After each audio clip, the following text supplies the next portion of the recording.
You'll notice these are all authors I've mentioned here earlier in the history of my channel. Derek Raymond in my Obscure Dystopias video, David Bunch in my Top 10 New Wave USA, and Christopher Priest all the time. Joanna Russ on and off from the start, and D.G. Compton numerous times. And of course, the whole world of fandom is just too woke for me. People talking about fake subgenres like diesel punk. Just at no end. And I'm generally just fed up with these incessant comments from these pedant trolls who don't realize I've spent decades working in the book industry. They see my terms such as novum or paradigm shift or all of my brilliant repartee about science fiction and don't realize that I was here first and that these were my ideas. And how dare anyone consider themselves a reader if they haven't read with my eyes specifically? You see, I've always said SF has two impulses born of two different cultural traditions, and an age-old one which is broadly classical and Western, plus a more recent one that is profoundly American. SF arose from two traditions, travel narratives and satires thereof, and utopian speculation and satires thereof, which resulted in dystopian science fiction. This is the Western tradition in the US since 1925, and the birth of the label science fiction used in pulp magazines and genre SF. I've always say it's the business of the future to be dangerous, as most SF, to create drama and thus entertain, has to, like all fiction, contain conflict to drive plot, and ultimately outside of TV and film, of the lowest common denominator, the SF that will last, certainly, is the written word. Many have said that a lot of creators stop doing this once they hit my level of subscriptions, but as we're still at less than 10,000 after almost 3 years, I'm not stopping now. Oh, hey, Dave, would you help me? I've got a smell in, one of the pods, Man, heck yeah, I'll come help you. Hang on one second. Let's go. Would you just follow me over there for just a second? Let's go check that Heck out. yeah, let's go.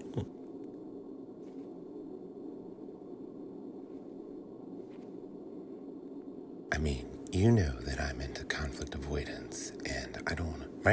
Man, look, just wait till we get in there. Hang on a second.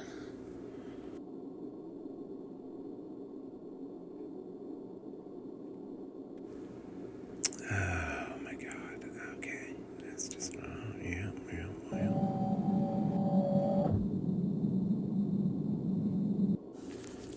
Are you sure you want to rotate it? I mean, man, look, it's fine. I can't hear us in there, man. Don't worry about it. It's fine.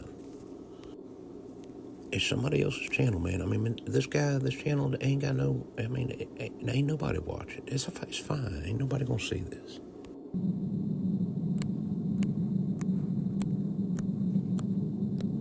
LeGuin.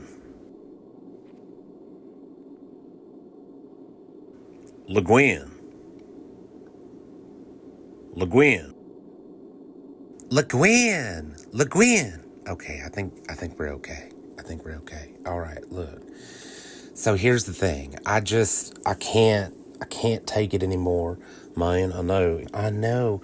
It's just, he's a good guy, and I don't want to diss on him. I don't think anybody wants to diss on him. It's the pomposity of the situation. I don't even know if he's doing it on purpose. Man, I'm going to tell you what, it's a cultural thing. I mean, but also I think maybe it's generational. I mean, I hate to pull that card, but, some of it really just kind of seems like, like a boomer thing. And, like, because they, all in all, I mean, they can't really admit when they're wrong, and they really like attention. And right now, they want so much attention. They're trying to make things great again. So, I mean, I don't know. Well, the thing about it is it's the Souvent. I mean, no one has read that paper, and he knows it, and so he just quotes from it. And whether he's cognizant of it or aware of it or not, he's quoting from that paper, and he's not citing it. And I just don't think that is an honest approach. I mean, yeah, I don't want to like accuse anybody of plagiarism. I mean, sometimes there's sort of a colonization of ideas where they get in your head. You don't remember that there's somebody else's ideas because you spent so many years trying to tell people, how good sci-fi is. SF. Yeah, I'm sorry about it's ASF. You spend so many years talking about how what SF is to people, and you try to explain it, and so you end up telling them about all these cool ideas that you read in that paper in 1972 when you was 14 years old, but and it comes out as your own, and then after so many decades of doing that, you're likely to forget where it come from. Oh yeah, no, I get it. It's not that I think it's intentional or malicious. I just think that it's an oversight that could be corrected, especially, if we're going to be a really pompous person about it. I mean, he always likes to talk about who he's read, and he's real big on that. Yeah, man, but that's the thing is that he don't always talk about. He spends so much time talking about who he's read. He don't always talk about the critical side of it, or the academic paper side, because that's out there. I mean, heck, I remember talking about some of these terms in college, and that was 20 years ago. But man, that wasn't that long ago. It was it was still 21st century, man. I'm gonna tell you what. So look in Souvant's paper, The Poetics of the Science Fiction Genre, which everyone should read, since it's sort of the foundation of this particular Talking Heads situation. There's this quote in there, and it's under just this long list of acknowledgments. It's really special. It's a very special quote. And it says, "The final responsibility for the structure and conclusions of this essay cannot be shifted onto any other shoulders than mine, however little I may believe in private property over ideas." I mean, and that just says right there, like, it's just like he's saying, please don't steal my ideas. Yeah. So he's just, it's like, just give me credit where credit is due. Yeah. Well, what are we gonna do about it? I don't know. I don't want to hurt his feelings. No, man, I don't want to hurt his feelings neither. But also, I feel like somebody needs to say something. I mean, maybe he's just unwell. I mean, we's all unwell. I mean, our whole world pretty strange right now. You know what I mean? Yeah. Well, I guess we could just sort of make a parody video about it. I don't know. Yeah.